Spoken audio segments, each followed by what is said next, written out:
Good morning everyone. तो आज ही हम इस वीडियो में हम अपना प्रोबेबिलिटी का नेक्स्ट टॉपिक कंटिन्यू करेंगे, that is probability of happening at least one event of an independent events. इससे पहले आप इस पेज को जरूर से सब्सक्राइब कीजिए एंड लाइक कीजिए वीडियो को and share with your all the related friends. So let's start our topic, probability of happening at least one event of an independent events। इसका मतलब क्या है, हमें ऐसे इवेंट की हैपनिंग को निकालना है जहां पर ये केसेस आए। हम क्वेश्चंस में देखते हैं एटलीस्ट के केसेस आते हैं, मीन्स कम से कम एक इवेंट तो आना ही चाहिए। मीन्स एन इंडिपेंडेंट इवेंट्स में से एटलीस्ट वाले इवेंट्स को हम किस तरीके से निकालते हैं, हम इस टाइप के क्वेश्चंस को करने वाले हैं। तो एक क्वेश्चन के थ्रू हम इसको समझते हैं।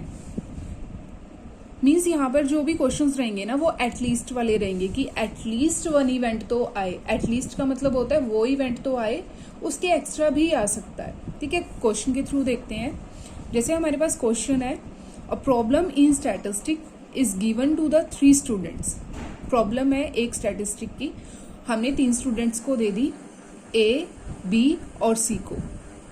Whose chances of solving it are 1/2, 1/3 and 1/4 respectively आएगा। यहाँ पर अंडरस्टूड है वो कि यहाँ पर 3 स्टूडेंट्स हैं, ए, बी और सी, और उसमें से प्रोबेबिलिटी ऑफ ए उस प्रॉब्लम को सोल्व कर पाए वो है 1/2, बी की प्रोबेबिलिटी है 1/3 एंड सी की प्रोबेबिलिटी है 1/4।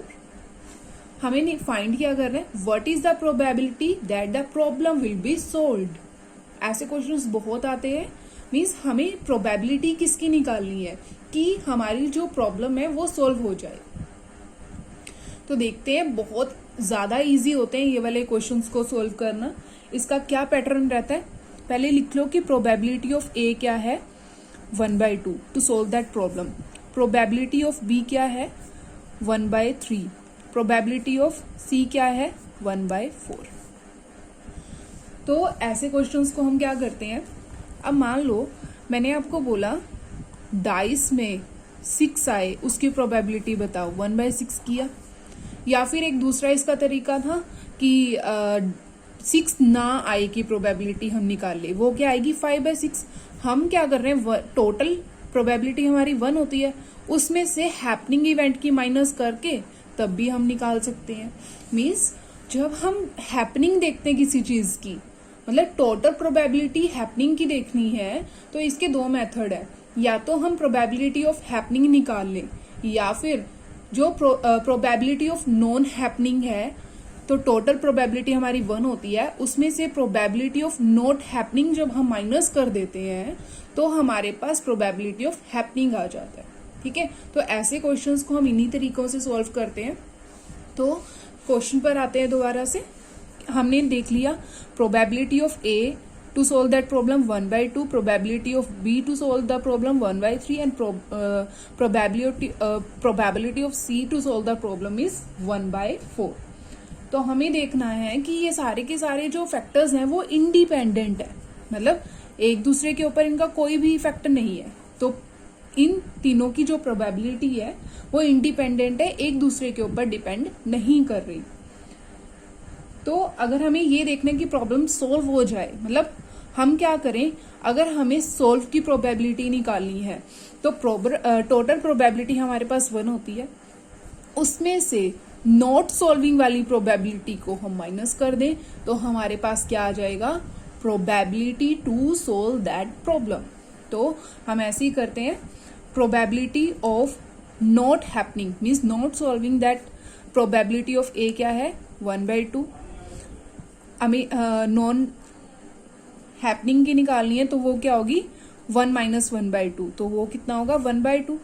Probability of not to solve the problem, ये बार किस लिए, not to solve the problem, bar किस लिए, not to solve the problem, तो 1 होती है total. Not solving means solve वाला हिस्सा हमने माइनस कर दिया, तो क्या रह जाएगा 2/3। ऐसे ही probability of not solving the problem by C is 1 - 1/4, that is 3/4। तो इंडिपेंडेंट के केसेस में मैंने आपको बताया हुआ है हम क्या करते हैं, मल्टीप्लिकेशन। हम प्रोबेबिलिटी निकालेंगे, नन विल सोल्व प्रॉब्लम, मतलब उनमें से कोई भी प्रॉब्लम को सोल्व नहीं कर पाया तो उनकी नॉट हैपनिंग वाली प्रोबेबिलिटी है 1/2, 2/3 एंड 3/4। इन क्वेश्चंस को करने का सबसे बेस्ट मेथड यही रहता है, उनकी नॉट हैपनिंग निकाल लो तो उसकी none will solve the problem की प्रोबेबिलिटी आ गई 1/4। ये है नॉट हैपनिंग की। हमें निकालनी है हैपनिंग की, मीन्स निकालनी है क्या है, probability that problem will solve. तो इसमें टोटल प्रोबेबिलिटी हमारी 1 ही होती है, इसमें नॉट सॉल्विंग की प्रोबेबिलिटी को माइनस कर देंगे तो 1/4 को जब हम माइनस करेंगे तो हमारे पास प्रोबेबिलिटी बचेगी 3/4। This is the probability of happening. कैसे निकाला हमने क्या किया, नॉट हैपनिंग की प्रोबेबिलिटीज निकाल करके इन इंडिपेंडेंट वेरिएबल्स को इवेंट्स को मल्टीप्लाई करके उनकी नॉट हैपनिंग की निकाल ली। अब हमें निकाली है हैपनिंग की, तो जब हम टोटल प्रोबेबिलिटी में से नॉन हैपनिंग वाला हिस्सा माइनस करेंगे तो हमारे पास कौन सा हिस्सा आएगा, probability of happening of that events. ठीक है, तो ये हमारा क्या है आंसर। बहुत ज्यादा इजी कंसेप्ट्स होते हैं ये। इसी कंसेप्ट को और क्लियर करने के लिए एक और क्वेश्चन है मेरे पास। तो यहां पर आपको सारे के सारे कंसेप्ट्स इजीली क्लियर हो जाएंगे, डिफरेंस भी क्लियर हो जाएगा। तो हमारे पास नेक्स्ट क्वेश्चन है, husband and wife appear in an interview. Husband और वाइफ दोनों ने इंटरव्यू दिया for 2 vacancies for the same post. 2 vacancies थी, सेम ही पोस्ट के लिए दोनों ने इंटरव्यू दिया। Probability of husband to crack that interview is 1/7 and probability of wife is 1/5। तो हमारे पास डिफरेंट केसेस दिए हुए हैं, एक ही क्वेश्चन में बहुत सारे कंसेप्ट आपके क्लियर हो जाएंगे। पहला कंसेप्ट है at least one of them will be selected. अब यहां पर भी हम एटलीस्ट मतलब कम से कम एक तो हो जाना चाहिए, सिलेक्ट दोनों भी हो सकते हैं। एटलीस्ट का मतलब होता है कि एक तो सिलेक्ट हो ही कम से कम एक तो सिलेक्ट होना चाहिए, दोनों भी हो सकते हैं। तो ये हैपनिंग नॉट हैपनिंग वाला इवेंट आ गया। तो इसमें हम क्या करेंगे, ए पार्ट के क्वेश्चन में प्रोबेबिलिटी ऑफ नॉट हैपनिंग निकालेंगे। प्रोबेबिलिटी ऑफ हैपनिंग क्या है, 1/7। Probability of happening of wife क्या है, 1/5। अब इनकी हम probability of not happening means bar निकालेंगे तो वो कितना आएगा, 1 - 1/7 that is 6/7। And probability of not happening for a wife is 1 - 1/5 is equal to 4/5। ये है उनकी नॉन हैपनिंग की। अब प्रोबेबिलिटी ऑफ हैपनिंग जब हमें निकालनी है means at least one of them will selected. तो इसके केस में हम क्या करते हैं, टोटल प्रोबेबिलिटी 1 में से नॉट हैपनिंग वाली इवेंट्स को माइनस कर देंगे।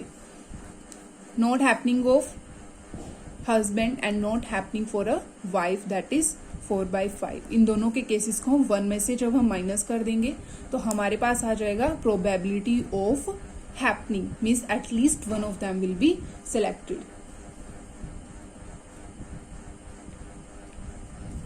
तो ये हमारे पास आ गई 11/35। तो ये हमारा आंसर है।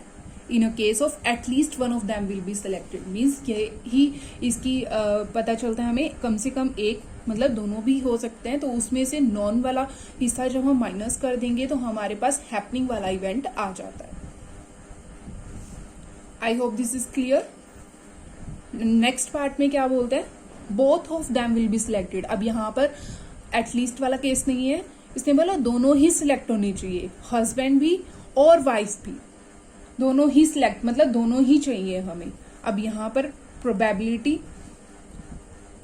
इन दोनों की क्या होगी, मल्टीप्लाई। अब धीरे धीरे समझ आ रहा है कैसे होगा, 1/7 मल्टीप्लाई 1/5 मीन्स दोनों ही हमें चाहिए, हस्बैंड भी और वाइफ भी। तो इसकी प्रोबेबिलिटी आ गई 1/35।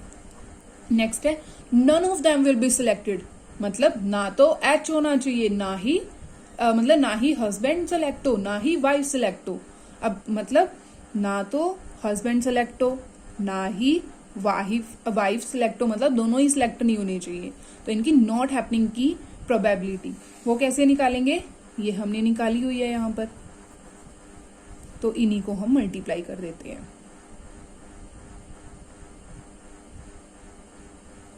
क्लियर? कोई नहीं पॉइंट समझ आया हो तो कमेंट में जरूर बताना और इस वीडियो को लाइक जरूर करना। Thank you. आई होप आज का कंसेप्ट आपको समझ आया हो।